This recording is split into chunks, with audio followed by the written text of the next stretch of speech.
어디선가 들어본 듯한 주제, 근거가 뭔가 싶은 주장, 출처를 알 수 없는 정보 많이 경험해 보셨죠? 확실한 근거 자료를 바탕으로 가장 최신 정보를 핵심만 전달합니다. 안녕하세요. 실버 퀸즈입니다. 지금 바로 시작합니다. 안녕하세요. 실버 퀸즈 여러분. 혹시 전 세계의 모든 부를 합치면 얼마나 될지 상상해 보신 적 있으신가요? 2025년 기준으로 그 금액이 583조 달러, 우리 돈으로 757.9경 원에 달하는 것으로 파악됩니다. 전 세계 부의 총합을 자산 종류별로 살펴보면 가장 큰 비중을 차지하는 것은 부동산입니다. 부동산은 전체 자산의 약 36%를 차지하며 구체적인 수치로는 326.5조 달러에 달합니다. 두 번째로 큰 비중을 차지하는 것은 채권 시장입니다. 정확한 비율은 명시되어 있지 않지만 부동산과 함께 전체 글로벌 부의 73%를 차지한다고 합니다. 글로벌 주식 시장의 규모는 95.9조 달러로 전체 부에서 상당한 비중을 차지합니다. 넓은 의미의 화폐 공급량은 82.7조 달러로 추정됩니다. 금의 총 가치는 11.5조 달러로 전체 부에서 상대적으로 작은 비중을 차지합니다. 암호화폐, 예술품, 수집품 등 대체 자산들도 전체 부의 일부를 차지하고 있지만 그 비중은 상대적으로 작습니다. 이러한 자산 구성은 시간에 따라 변동될 수 있으며 특히 주식시장과 부동산 가치의 변동에 따라 전체 부의 구성 비율이 달라질 수 있습니다. 오늘은 이 어마어마한 금액이 어떻게 분배되고 있는지 그리고 우리의 노후 생활과 어떤 관련이 있는지 함께 알아보도록 하겠습니다. 특히 오늘 영상에서는 이 엄청난 부의 세계에서 우리가 어떻게 안정적인 노후를 준비할 수 있는지 실질적인 팁들도 함께 나눠보겠습니다.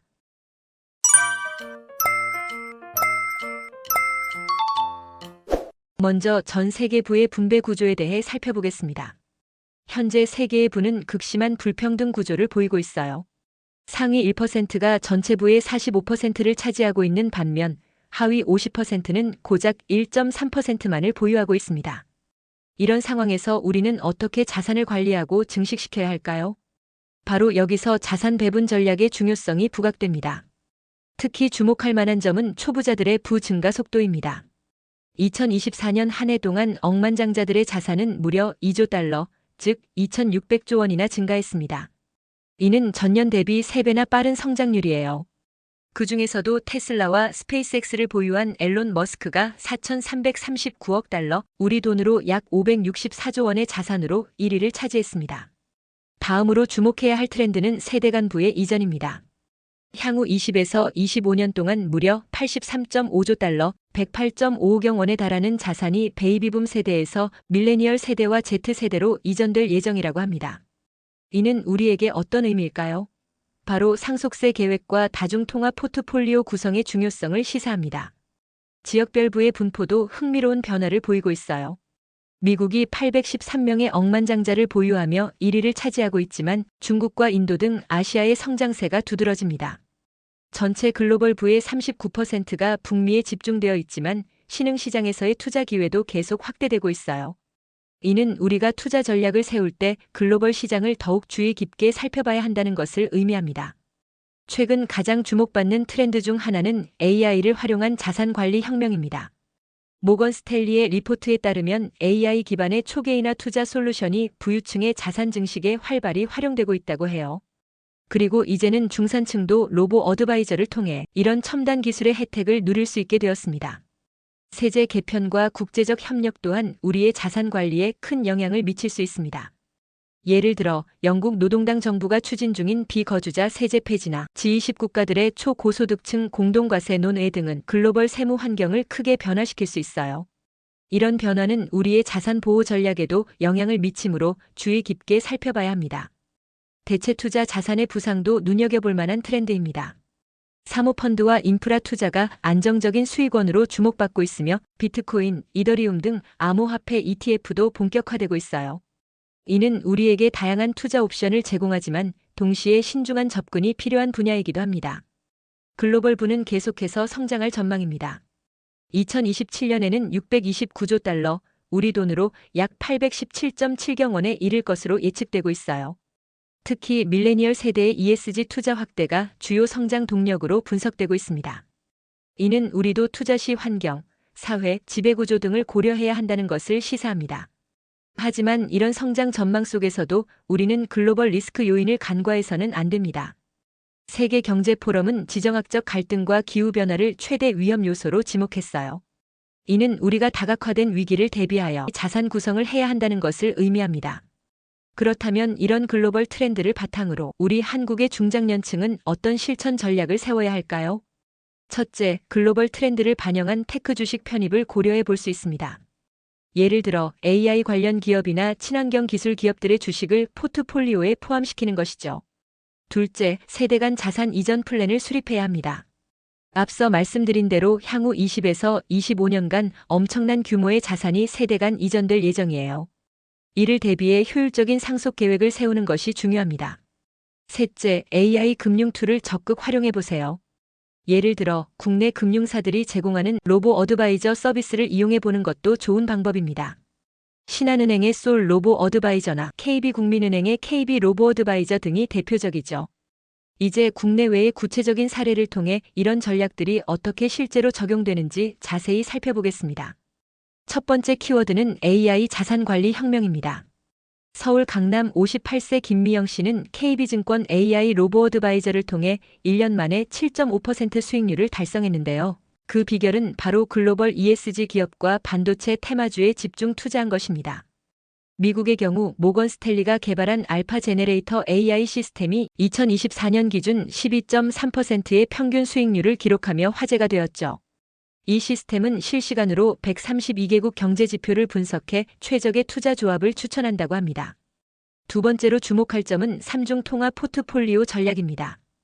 부산에 사는 62세 이정호 씨는 원화, 달러, 유로화로 자산을 4대 3대 3 비율로 분산시켜 작년 외환 변동성 속에서도 5.8%의 안정적 수익을 유지했습니다. 전문가들은 이제 원화 단일 화폐 포트폴리오보다 달러 40%, 유로 30%, 엔화 20%, 나머지 10%를 신흥국 통화로 구성할 것을 권장합니다. 실제로 2024년 3중 통화 포트폴리오를 가진 투자자들은 단일화폐 투자자 대비 평균 2.3배 높은 수익률을 기록했다는 조사 결과가 있습니다. 미국 댈러스의 65세 톰 존슨 씨 사례도 흥미롭습니다. 그는 5-3-2 채권 사다리 전략으로 매월 안정적인 현금 흐름을 만들었는데요. 1년물 50%, 3년물 30%, 5년물 20% 비율로 채권을 구매해 만기일을 조정하는 방식입니다. 이 방법으로 그는 작년 금리 인상기에도 월 350만 원의 이자를 꾸준히 받을 수 있었죠. 한국에서는 신한금융그룹이 2024년 7월 출시한 스마트 채널러 상품이 비슷한 원리로 3개월 만에 1조 원 이상 판매되며 인기를 끌었습니다. 부동산 투자에서 새롭게 떠오르는 트렌드는 실버 공유하우스입니다. 경기도 용인시에서 59세 최영희 씨는 단독주택 2층을 청년들에게 임대하고 1층에서 자신이 거주하며 월 120만 원의 추가 수입을 얻고 있는데요. 이렇게 생성된 수익금으로 태국 치앙마이에 위치한 치과 병원 주식에 재투자하고 있습니다. 한국부동산원 자료에 따르면 2024년 상반기 기준 50대 이상의 공유주택 투자자가 전년 대비 47% 증가했으며 평균 월 85만 원의 임대 수익을 올리고 있습니다. 디지털 자산 관리의 새로운 지평을 연 NFT 연금 펀드 사례도 놓칠 수 없습니다. 미국 샌프란시스코의 63세 앤디 홀 씨는 유명 디지털 아티스트 베플의 NFT 작품 3점을 펀드에 예치해 연 9.7%의 수익률을 얻고 있는데요.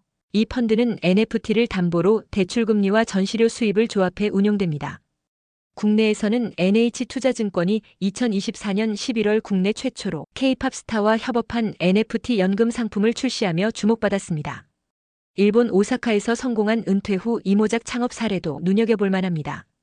61세 다나카 케이코 씨는 반려동물 미용 기술을 배워 2023년 4월 패티스트 샵을 오픈, 현재 월 580만 엔의 매출을 기록 중입니다. 한국에서는 2024년 중소벤처기업부가 시행한 실버 창업 아카데미 수료생 중 38%가 실제 창업에 성공했으면 평균 초기 창업 자금은 3,700만 원, 월 평균 수익은 240만 원으로 조사되었습니다. 건강과 자산을 동시에 관리하는 바이오 해외 부동산 투자도 새 트렌드입니다. 57세 박진우 씨는 말레이시아 조호르바루에 위치한 종합병원 인근 아파트 2개 호실을 구매해 월 150만 원의 임대 수익을 얻는 동시에 해당 병원의 주식도 함께 보유하고 있습니다. 이 지역은 2024년 11월 완공 예정인 싱가포르 말레이시아 고속철도 역세권으로 가격이 27% 상승했으며 병원 이용 시 30% 할인 혜택을 받을 수 있다는 장점이 있습니다. 세대 간 자산 풀립 전략은 자녀 교육과 자산 증식을 결합한 혁신적 방법입니다. 55세 김태영 씨는 미국 보스턴 대학 근처 콘도미니엄을 자녀 유학 시절에 구매하고 자녀가 졸업한 후 3배 가격에 매각해 수익을 낸 사례가 있습니다. 2024년 한국해외부동산협회 자료에 따르면 이런 유학 플러스 부동산 전략을 사용한 투자자들의 평균 수익률이 62.7%에 달한다고 합니다. 특히 보스턴, 멜버른, 밴쿠버 등 대학가 인근 부동산 가격이 최근 3년간 연평균 11.3% 상승하며 각광받고 있습니다. 마지막으로 디지털 유산 상속 준비의 중요성을 강조합니다. 2024년 7월 발생한 미국 샌디에이고의 사례에서 68세 로버트 씨는 비트코인 지갑 암호를 유언장에 명시하지 않아 127억 원 상당의 자산을 영구히 잃을 뻔했습니다. 한국에서는 2025년 1월 시행된 디지털 자산 상속법에 따라 카카오, 네이버 등 주요 플랫폼이 디지털 유산 관리 서비스를 시작했는데요. 현재 50대 이상 이용자의 63%가 암호화폐 지갑키와 SNS 계정 정보를 등록하고 있습니다. 이 모든 전략의 공통점은 다양성과 유연성에 있습니다. 2025년 현재 미국 연방준비제도는 기본금리를 3.75에서 4.0%대로 유지하고 있지만 유로존과 일본은 여전히 초저금리 정책을 펼치고 있어요. 이런 글로벌 경제 환경 속에서 우리는 1. AI 기술을 활용한 동적 자산 배분, 2. 세계 이상의 통화 분산, 3. 세대 간 자산 이전 계획 수립, 이 세 가지 축을 반드시 잡아야 합니다. 특히 한국은행이 2024년 12월 발표한 고령가구 자산관리 실태조사에 따르면 50대 이상 가구의 73%가 부동산에 80% 이상 자산을 집중시키고 있는데요. 전문가들은 이 비율을 60% 이하로 낮추고 해외 주식 20%, 채권 15%, 현금 5%로 재편할 것을 권고합니다. 실제로 이런 포트폴리오를 가진 가구의 2024년 평균 수익률이 6.8%로 단일 자산 가구 2.1%보다 3배 이상 높았습니다. 여러분, 부는 흐르는 강물과 같습니다. 어제의 성공 공식이 오늘도 통할 거라 생각하면 큰 오산이에요. 2025년 현재 60세인 여러분이 90세까지 살 확률은 38%에 달합니다. 30년 이상의 노후를 대비하려면 하루라도 빨리 유동성 높은 자산으로 전환하고 글로벌 시장에 눈을 떠야 합니다. 결론적으로 전 세계의 부는 계속해서 증가하고 있지만 그 분배는 매우 불균형한 상태입니다. 우리는 이런 상황을 잘 이해하고 글로벌 트렌드에 맞춰 우리의 자산 관리 전략을 세워야 합니다. AI를 활용한 자산 관리, 세대 간 자산 이전 계획, 글로벌 투자 등을 통해 우리의 노후를 더욱 안정적이고 풍요롭게 만들 수 있습니다. 여러분, 오늘 알아본 내용들이 여러분의 노후 준비에 도움이 되셨기를 바랍니다. 글로벌 경제의 흐름을 이해하고 이에 맞춰 우리의 전략을 세우는 것, 그리고 동시에 사회적 책임을 다하는 것. 이것이 바로 우리가 추구해야 할 진정한 부의 의미가 아닐까요? 여러분의 노후가 경제적으로도 정신적으로도 더욱 풍요로워지기를 바랍니다. 지금까지 실버 퀸즈였습니다.